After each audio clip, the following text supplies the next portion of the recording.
That was the square. And just when I think about it, that principal, I mean, he would have been arrested today for the way he had treated me or stuff. So he did get fired and had all the scandals come up, but it was 20 years before he was stopped. But so as my progress went along, was going through Scorpio, he went in the Libra Pentan, and then it hit the Jupiter. When it hit the Jupiter, that was sports excellence, first girlfriend, and we moved. I was selling papers. That was buying my bike. That was the conjunction of Jupiter. The square was trouble at school and trouble with parents and authority and with discipline. It was a negative time. When it went along, that was probably 61. That's probably grade 9 or 10. Grade 10. It was like 9 or 10. And I think it would be 10 culminated. But then it got along and got to this first star. This first magnetic star. Well, I wouldn't have been so conscious of it then or anything like that. When I look back at it, it was the year I graduated from high school, and we didn't have money to go to university or anything, but had good enough marks.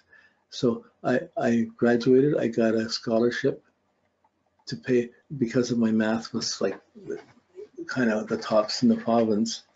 I got a Rotary scholarship that paid for my first year at university.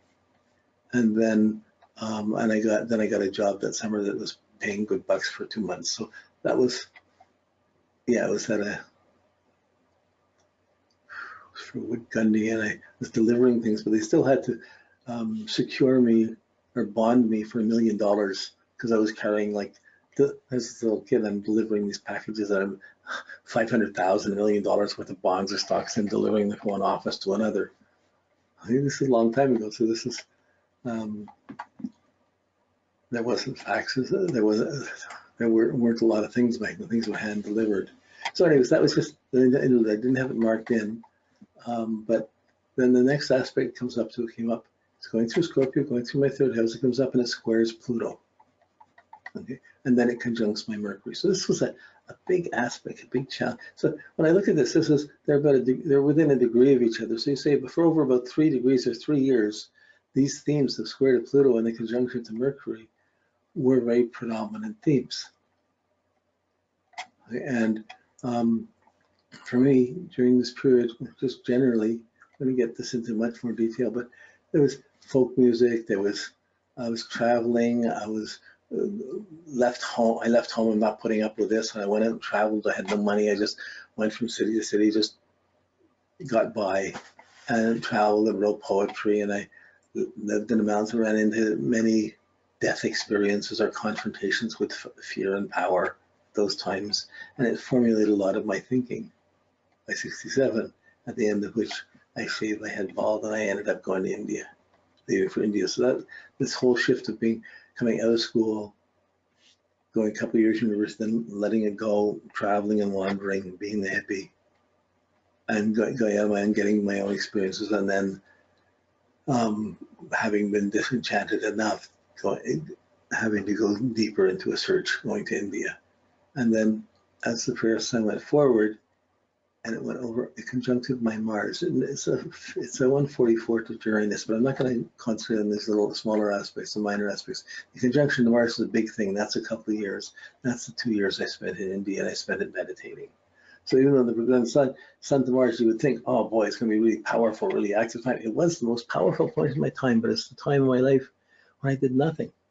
Well, I did a lot. I was alone. I was living in isolation and solitude, and chanting and meditating, and each day was a challenge.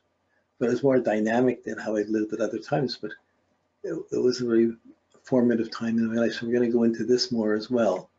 This was the Scorpio.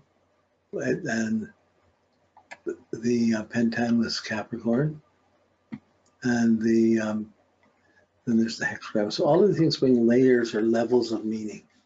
So just as we have the natal chart, we have these levels of meaning. We're just adding new levels in a time perspective.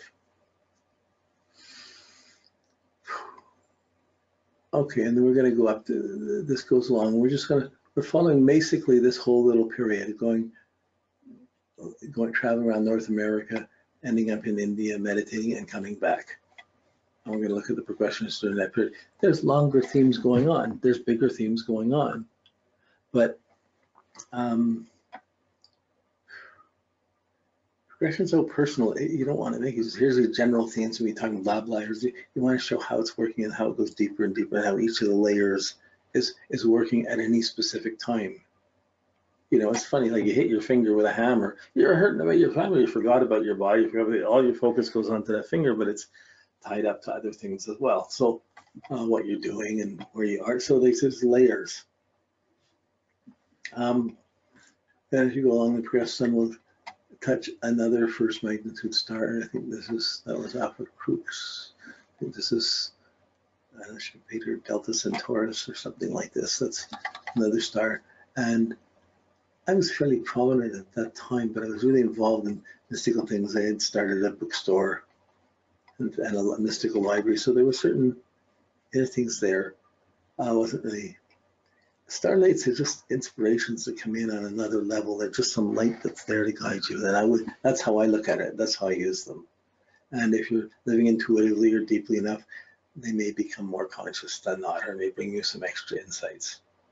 So for me, a lot of that time was all the building up of astrology. Well, a lot of this whole phase of this Scorpio theme in my third house.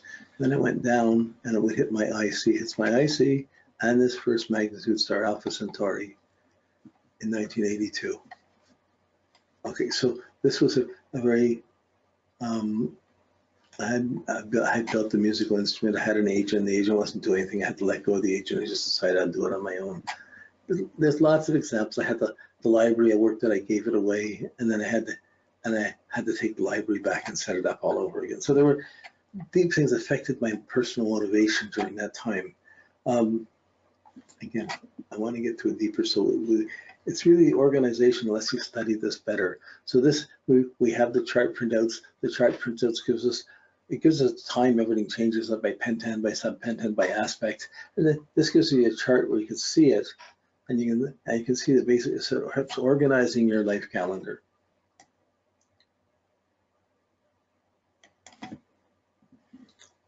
And then it moved into Sagittarius, and I got Sun went over Venus. I got incorporated, and I got married, and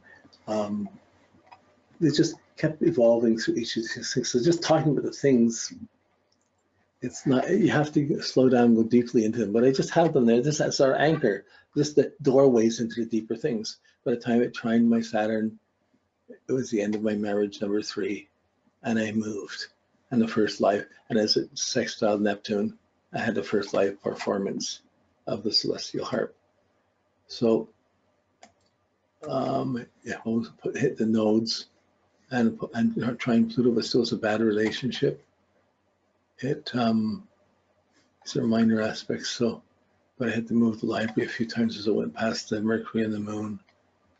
Then it went along. And there's other, don't forget, there's all the other planets and other things are going on at the same time. Just because there's all layers of this. There's other things going on at the same time. The progressed sun's going on. We're just trying to watch what's building confidence, what's big challenges to my heart, to my purpose in life. Then here's one I had worried about a long time. When you're in the sun inside, it's in Sag, in the Leo pentan, but it opposed the Uranus. And my mom had returned from Hungary and died. My grandson with me, so like I really wasn't doing that much functionally outside with astrology. I broke away and worked on things in myself. Probably was working more on my I Ching book than not. No, I started that just after this. Okay, so we have the story. So this goes on. So right now, went into Capricorn, and when it trined my ascendant, I started the English and a sextile Jupiter. I started this English webinar series that we're doing now. But at the same time, I had to get a hearing aid and different things. So there's Capricorn things with the hearing. Like by the end of it, I may not be able to listen to anybody. But anyways, that's another story. So okay, we go to Capricorn. If I'm lucky and I live long enough, it'll go into Aquarius. Well, maybe if I'm lucky and I live long enough, I'll get to Aquarius. Depends how you look at it. Okay, now the next group is the more detailed one that I organized. This is the one, up to now we've done all of this. And you looked at your own, you look at it, each one is a curious puzzle.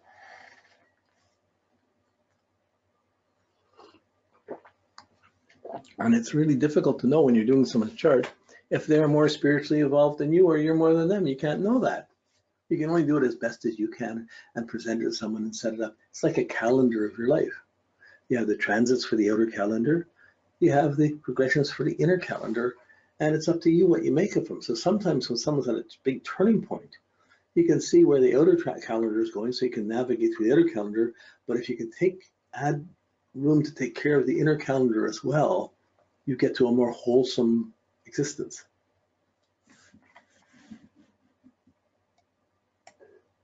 So just the same chart, just put up the beginnings to start from the same thing here. We're looking at closely, we're going to go into these in more detail. But just to give an example of it, so just a little reminder, when we had the pentans, we have the progressed sign going on, have the pentans moving around. They're colorful, meaningful themes. For me, I'm a Libra here in the green, and with a Leo subpentan. So my sun is over here, if you can see on the right-hand side where the green is and the yellow, that's where my sun is. So in my lifetime, it's going to go through Scorpio, Sag, Capricorn. It's go from blue-green to blue to indigo to dark blue. Okay, those always have been my favorite colors going through, and I've usually avoided the brighter colors. But as it's going through that, there's an inner theme, which from yellow into the green of Virgo, then 5 years into Libra, then into Scorpio. And you see the colors, the blue, green, the blue, the dark blue, the indigo, the red. It's going to go through these colors as you go through your life. So I'm going to get one complete cycle and a bit, like of the and half, 1.5 complete cycles of the color spectrums on the pentan level. That's where you really see the energies, like, well, something's going on here, and your life should be as colorful as this when you start looking at this. So that's the main pentans, and if you add the subpentans, as we're going through the 30 years, we're going through the 5-year phases. There's also the subpentans, where there's six subpentans for every 5 degrees. Every 50 minutes of a degree, there's another shift and change. So you get a theme a year almost. So this is very convenient. This is a very convenient, useful system to work with. So when we're looking at it, this is just looking more closely. Let's just pull it a little closer in here. Get the L too. So this is my life by signs and pentans and progressions. Starts here. It's going to go through Scorpio, loop around, go through Sag, go through Capricorn. And each of these themes, I'm going to work through these colors. I mean, I haven't really checked to see what colors did I like, or what was I wearing, or how they put out, but I've certainly seen the themes work out, which is the same as the colors.